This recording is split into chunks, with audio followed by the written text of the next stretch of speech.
Hello friends, GS for competition में आपका स्वागत है। और आज हम लोग यहाँ पर 14 दिसंबर एंड 15 दिसंबर का करंट अफेयर्स करने जा रहे हैं। गाइस, बिल्कुल अपडेटेड डेटा है। इन क्वेश्चंस को डेली वाइज पे मैं अब आपको दूंगा। यहाँ पर गाइस आपको डेली का डेली अब करंट अफेयर्स मिलेगा, डेली करंट अफेयर्स मिलेगा। गाइस, आप यहाँ पर इनको पढ़ते चलें, याद करते जाएं। अगर आप नोट्स बना सकते हैं तो नोट्स भी बनाते चले। गाइस चलिए, पहला क्वेश्चन है, एशियाई विकास बैंक के अनुसार वर्ष 2020 में भारत की अनुमानित जीडीपी विकास दर क्या रहेगी। क्वेश्चन कह रहा है, according to the Asian Development Bank what will be India's projected GDP growth rate in the year 2020। चलिए गाइस, कोशिश करते हैं। पहले आपका आंसर क्या है गाइस? आंसर तो डी है, यानी -8% इज द राइट आंसर। अब यहाँ पे हम अगर एशिया विकास बैंक की बात करें, एडीबी बैंक की बात करें, तो गाइस ध्यान से सुनिए मेरी बात को। एडीबी का फॉर्मेशन 19 दिसंबर 1966 को इसका फॉर्मेशन किया गया था। अगर हम इसके मेंबर्स की बात करें तो राइट नाउ वर्तमान में 68 मेंबर्स हैं, यानी 68 मेंबर्स हैं गाइस। और साथ साथ में अगर इसके हेड क्वार्टर की बात करें तो इसका हेड क्वार्टर फिलीपींस की राजधानी मनीला में इसका हेड क्वार्टर है। फिलीपींस की राजधानी मनीला, क्लियर, यानी मनीला में इसका हेड क्वार्टर है। और मनीला में भी इसका मंडा लुआंग फिलीपींस में इसका हेड क्वार्टर है। और वर्तमान में अगर इसके प्रेसिडेंट की बात करें, इसके अध्यक्ष की बात करें तो मासा सुगु आसाकावा इसके प्रेसिडेंट हैं। इतना तो आपको याद करके चलना होगा। अगर आप इतना याद कर लेते हैं तो आपके एग्जाम में आज क्वेश्चन पकड़ में आ जाएगा। फ्रेंड्स, यहाँ पर एडीबी ने भारत की जीडीपी ग्रोथ -8% बताई है, जो अपने आप में बहुत ही महत्वपूर्ण डेटा दिया गया है। अगला क्वेश्चन, सेकंड, कैबिनेट ने आत्मनिर्भर भारत रोजगार योजना के लिए कितनी राशि मंजूर की है? How much amount has been approved by the cabinet for the self reliant India employment scheme? Friends, जवाब दें, क्या उत्तर होगा आपका? 22,810 करोड़, 22,510 करोड़, 22,110 करोड़ और 22,310 करोड़। जवाब दीजिएगा, इसका उत्तर होगा। फ्रेंड्स, अगर आंसर की बात करें तो इसका आंसर तो ए है, यानी 22,810 करोड़ इसका राइट आंसर है। अब इस आत्मनिर्भर योजना की बात करें तो इस आत्मनिर्भर योजना का नाम आत्मनिर्भर भारत अभियान 3.0 है। इसे लॉन्च किसने किया? तो भारत सरकार के द्वारा इसे लॉन्च किया गया है। लाभार्थी कौन होगा? किसे प्रॉफिट होगा? तो भारत के नागरिक को प्रॉफिट होगा। इसका उद्देश्य क्या है? देश की आर्थिक स्थिति में सुधार लाना। और किस साल लॉन्च किया गया? 2000 ईस्वी में लॉन्च किया गया है। आई होप इतना समझ में आ गया। आत्मनिर्भर भारत की 5 आधार स्तंभ है। पहला अर्थव्यवस्था, दूसरा अवसंरचना, तीसरा प्रौद्योगिकी संचालित प्रणाली एंड वाइब्रेंट डेमोग्राफी एंड मांग। इसी पर पूरा आत्मनिर्भर भारत योजना कार्य कर रहा है। अगला क्वेश्चन, हाल ही में किस राज्य में कोइलवर पुल का उद्घाटन किया है? Which state has recently inaugurated the Koilwar bridge? 4 option है, राजस्थान, आंध्र प्रदेश, उत्तर प्रदेश, बिहार। कोशिश करें, क्या उत्तर होगा? फ्रेंड्स, इसका आंसर डी है, बिहार, यानी कोइलवर पुल का उद्घाटन बिहार में किया गया।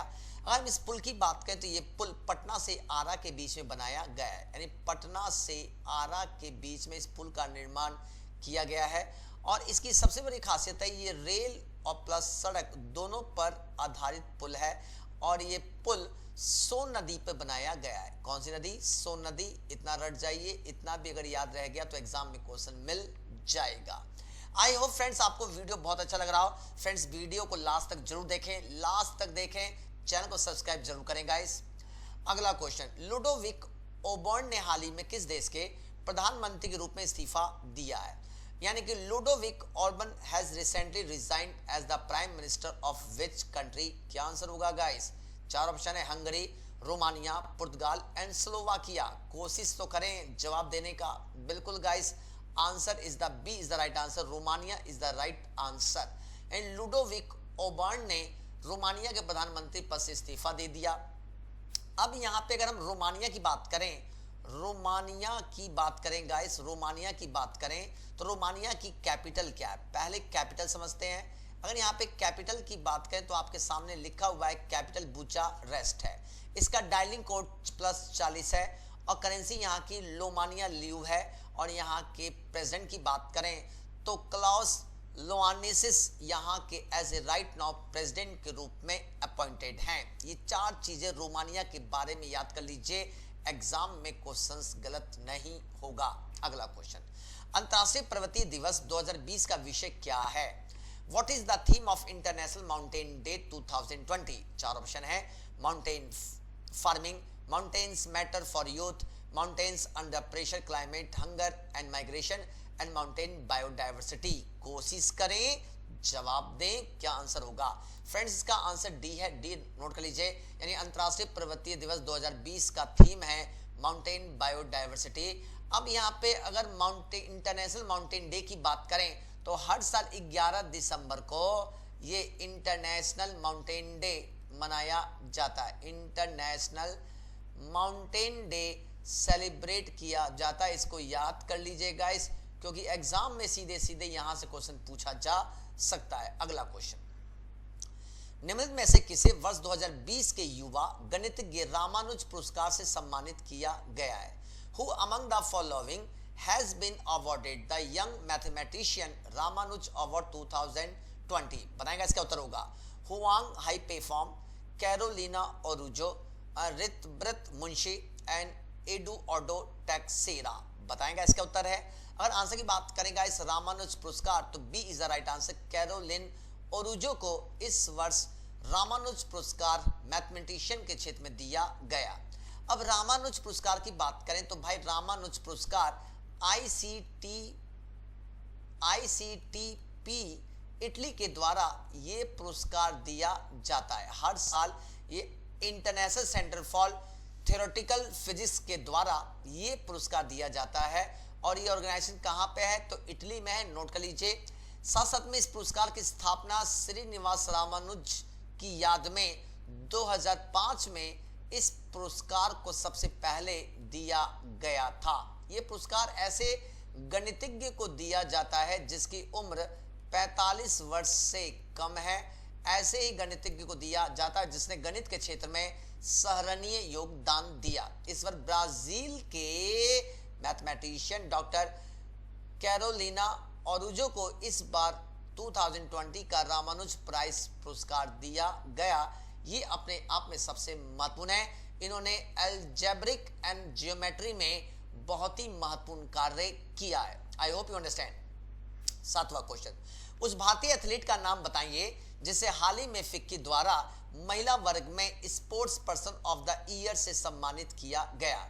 Name the Indian athletes who has recently been awarded sports person of the year in the women's category by FICCI। जवाब देंगे इसका उत्तर होगा 4 ऑप्शन आपके सामने है। यू कैन डू दिस, प्रयास करेंगे तो जरूर बनेगा। बताएंगे बिल्कुल सही, C is the right answer. Elavenil व्लारिवनको is the sports person of the year FICCI द्वारा घोषित किया गया। अब तो फिक्की के बारे में समझे। फिक्की की बात करें तो फिक्की की स्थापना वर्ष 1927 में महात्मा गांधी के सिफारिश पर जीडी बिरला के द्वारा और साथ साथ में यहाँ पे पुरुषोत्तम दास ठाकुर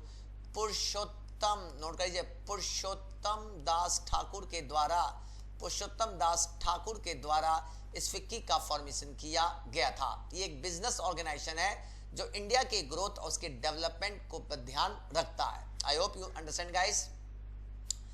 8वां क्वेश्चन, उस भारतीय एथलीट का नाम बताइए जिसे हाल ही में फिक्की द्वारा पुरुष वर्ग में sport person of the year से सम्मानित किया गया। बहुत ही अच्छा क्वेश्चन है, जबरदस्त क्वेश्चन है।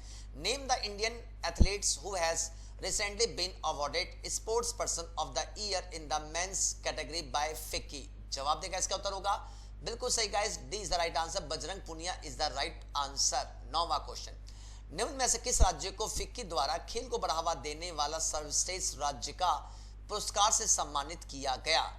Which of the following states has been awarded the best state of promote sports by FICCI? कोशिश करें, जवाब दें क्या उत्तर है। हरियाणा, मध्य प्रदेश, महाराष्ट्र, गुजरात। क्या उत्तर होगा? बिल्कुल guys, B is the right answer. Madhya Pradesh को खेल को बढ़ावा देने वाला सर्वश्रेष्ठ राज्य का पुरस्कार फिक्की के द्वारा दिया गया है। अगला question, which is the first union territory of India to be declared as 100% organic? Bharat का पहला केंद्र शासित प्रदेश जिसे 100% जैविक घोषित किया गया है। पुदुचेरी, लक्षद्वीप, दमन और दीव और दादर और नगर हवेली। जवाब दें, क्या उत्तर होगा? प्रयास करिए, अटेम्प्ट लीजिए दोस्तों। बिल्कुल सही जवाब है, B is the right answer, Lakshadweep is the right answer. अगर हम यहाँ पे लक्षद्वीप के बारे में बात करें तो द मिनिस्ट्री ऑफ एग्रीकल्चर यानी कृषि मंत्रालय ने यहाँ पर लक्षद्वीप को ऑर्गेनिक यूनियन टेरिटरी के रूप में अनाउंस किया, जबकि लक्षद्वीप 36 कोरल द्वीपों का समूह है। कोरल आइलैंड का एग्जांपल है क्या? लक्षद्वीप। और पहला अगर स्टेट की बात करें तो पहला स्टेट था सिक्किम को पहला ऑर्गेनिक स्टेट के रूप में घोषित किया जा चुका है ऑलरेडी। आई होप फ्रेंड्स कि आपको हमारे द्वारा जो ये वीडियो 10 क्वेश्चन का दिया गया ये आपको बहुत ही पसंद आ रहा हो। अब अगला वीडियो 15 दिसंबर को लोड होगा और गाइस याद रहे ये बहुत ही महत्वपूर्ण कंटेंट है। माय मिस्टेक फ्रेंड्स, 16 दिसंबर को अगला वीडियो आपको अपलोड हो जाएगा, यानी 16 दिसंबर की जो न्यूज होगी वो 16 दिसंबर को आ जाएगी, 17 दिसंबर की न्यूज 17 दिसंबर को आ जाएगी। इस अकॉर्डिंग गाइस हमारी सीरीज चलती रहेगी पूरे सालों दर साल। आपका प्यार बना रहे, लाइक और शेयर जरूर करें। और गाइस अगर वीडियो अच्छा लगा हो तो कमेंट बॉक्स में कमेंट जरूर करें। Thank you, take care and Jai Hind दोस्तों।